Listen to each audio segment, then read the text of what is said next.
What's up, fish tank people? Dustin's fish tank's trying not to scream in Dean's house here. I just walked into his small fish room. I got taken away. I decided I better stop and do my job and get the video. So inside of here, it's just, this is so clean and so wild. And they at that size they actually chew the wood, so that's why sure wood debris. Dean, would you like to give a tour, or I can point and we can talk, whatever you want to do, man. All right, I'll point. This, all right, so I'll just say I walked in here and I've been eyeballing. Dean and I share something. I'll get it out of the way. That I think is cool, and just because a lot of the fish here, we're both going to camera. I want you just to take a moment, and you have been one of the few people that have been to Peru on the same boat as me. Right. How nice is it? You drink coffee? No, no coffee. Well, when you wake up in the morning and you get up in Peru, what's it like when you put your handrail in the morning and you're like out on the jungle? It's like there's no phones, no there's cameras, no phones, there's nothing. No electronics, but it's quiet and you got the river flowing. Even at night you can see all the stars. It's amazing. Isn't it just like the most like... It's amazing. Everybody has to do it kind of, I mean, yep. it blows me away. Like I've been there and I've been like, the sky is just like, right, the river. It's insane, yeah. The storms are, we had one storm while I was there. It was incredible. Oh man. Flooded the boat. Oh yeah, but the boat and you're out, but it's like, they have 4 different types of rain. There's like the happy rain, there's like the chill rain. They actually have names for each types of rain. They do, the locals do. Randomly, these are L46. L46s. The Holy Grails. So the Holy Grails of zebra plecos. Can you talk about these L46? You so casually said that they haven't spawned yet. Like it was like the sun's coming up in a couple days, and it's just like. So I was kind of laughed at that. Okay, so please tell us. It's my 3rd time having those. The first time I had them back in the 80s when they first came in the hobby. Okay. I got them all the way up to spawning size, and we moved to Ohio, so we sold the whole fish room. Where did you move to in Ohio? Cleveland.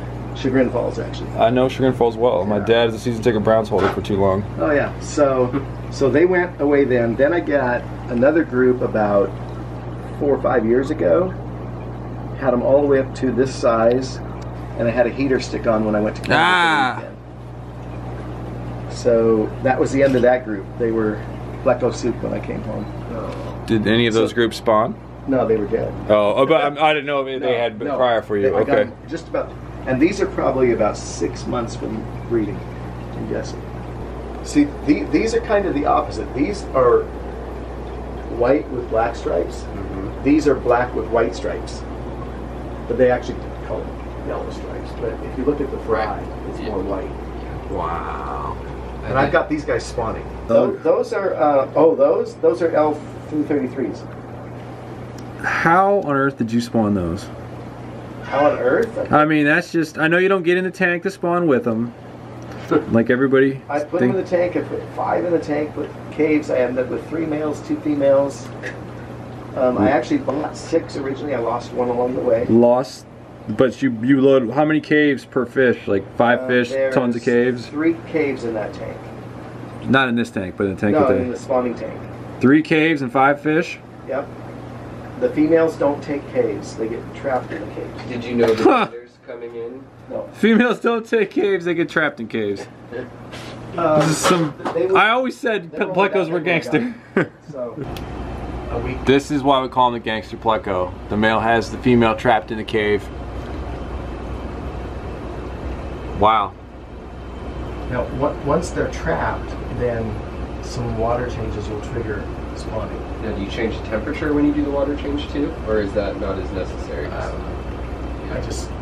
You're just a magician. You just know by now. I just turn on the freeze over here and changes the water. It's kind of insane. What is in here? Come on out, come on out. These are from the Napo. Did you just say come on out and they came out on command? Is that, pretty much. Was that what I'm getting there? Come on, Parting guys. the Red Sea with his Come hands. on. Come on. There we go. These are from the Napo? Yeah. Wow. This was a night collecting trip. Yeah, now see the one with the red spots? Wow. Those demand more money if you're going to sell them. The red spots? The red spots on the side of the guy back here. Okay. They're going to be a little camera side. Well, they're Discus. That's what Discus do. Come on, guys. What? These were caught on the Napo at night with Mike Barber. Or was it? Mike didn't go out on. Mike wasn't on that one. No, we went out just with the locals. The locals with flashlights and nets. I've never done that, folks. It's crazy. I don't think it was offered at the time. I think we discussed, but and have those spawned for you? Not yet. No. I'm a bit concerned that I've got all males, but I don't know for sure yet. Brought them back, they were about that size. So they put on, what, about an inch, you'd say? How did you put it on, the weight on them? I just feed them.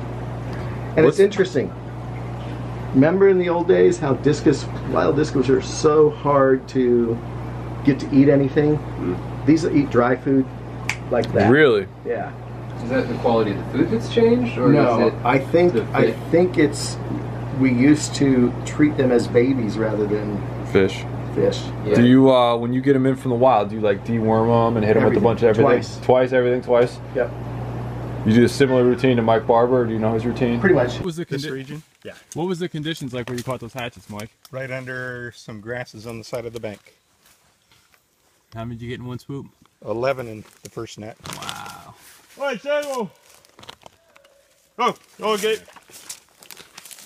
Yeah, okay. I mean, everybody uses pretty much the same. Same routine, yeah. Because I remember him showing about the quarantine tank that he had at his place, and God, that's a nice looking fish. I'm not a discus guy, but these are some sharp fish.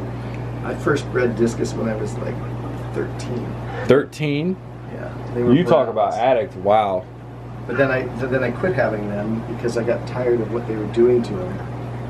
And now you have all these white, yellow. Yeah. Those aren't discus. Those are It's like genetically made fish. I'm gonna go over here. I did a video on why I don't keep rams about 5 days ago. Click links around here. I'm Yeah, like, Watch this. it. Watch it. And well, no, it's because I don't keep them in a lower pH or below 7 pH. Because I've killed them, and I'm about to hear how you keep rams. This is why I brought it up, because I'm willing to be wrong. So please share. Bellevue tap water. It's about pH 7.6. What's your parts ppm? Do you have an idea? Soft. It's really what's our water? It's 28 to 70, depending on the. All right, I'm gonna make a clarification. Okay, ram keepers. So I covered up the microphone, but I want to make a very strong clarification here between why I don't keep rams and why Dean is keeping rams. Awesome. And if you have an opinion on how you keep rams, please let me know. But he says in there, the water out in the Seattle area comes out at a parts per million. Total dissolved solids, parts per million, about 28. Mine comes out at around 400, so our pH is the same. I have a pH of 7.6, he has a pH of 7.6 because there's more stuff in my water. I believe personally that negatively affects the health of rams, which come from water with a lot less total dissolved solids. Give me your opinion on this with keeping German blue rams. What are these? Just That's fried shrimp. Fried shrimp? I thought so. I do it a little weird because if you notice, there's each morning I'll turn a valve off. Okay. It'll settle to the light. Okay. Right? So you'll And scoop I'll out of there. No, I drain it. Okay. From the bottom. So then I have shrimp, and the eggs are down the sink, right?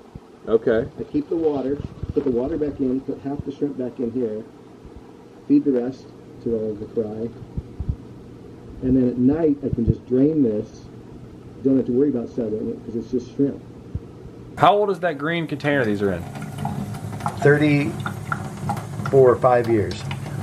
Wow. Look at those, see those brine shrimp moving? I can. That's crazy. Those are 1 day old? Yep. Quick rinse.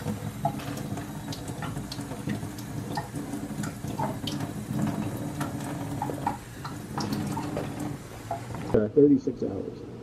Wow. That's dialed in, man. Yeah. That's I'm impressed. That's some next level stuff.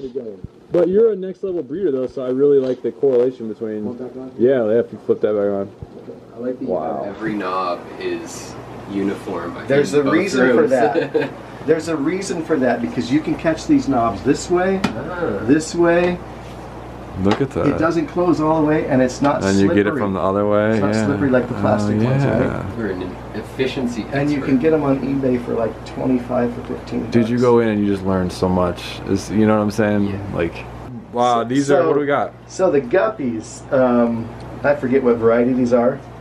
They're like a cobra snakeskin, high fin. They were one of those, what is it, Red APs Delta or something. Orange Delta or something. So this is a, you saw the guppies in the 20 long behind my desk? Yeah. Okay.